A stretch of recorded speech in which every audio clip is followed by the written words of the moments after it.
mais moom mii sëñ Babacar Fall da baax kàddu question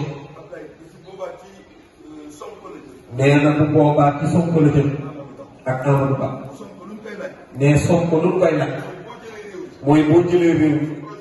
sa projet baax waaye boo jëlee réew mi nooy def ak man parce que dafa gis nee ñi saaga mag ñëpp nekk ci internet di saaga mag nee nañu ay élément la te moom génnagul dànkaafu leen nee ñu leen ku saaga mag ñi bokkoo ci man nee na loolu laa yëngu ko te asumtu iqra nee noppi boo gis saxal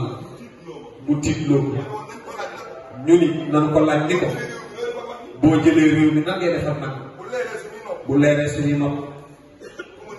nee ku mu neex hôtel Amadou Ba ñu ni ko projet bi kenn voteelu Sonko kenn voteelu Diomaye projet bi la ñuy voté ndax moo nu ko gaaral mu convaincre yow boo jëlee réew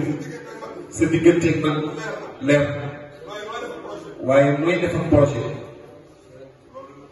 loolu la am solo bi ci des mooy ñu ñàkk projet bi te am Serigne Mountakha am sëñ Babacar Mansour am Yoff am Nimza am Ndiassane am Thiénaba moo nu gënal ñu am projet te ñàkk man kon nag mbir bi yéen lu bëgg ñoo leen gën a bëgg na ñëpp taxaw soutenir leen ba ñu yëg ñun waa kër yu ñu tudd soutenir nañ leen Ablaye Dièye ci candidat Amadou Ba wasalaamaaleykum bu ko def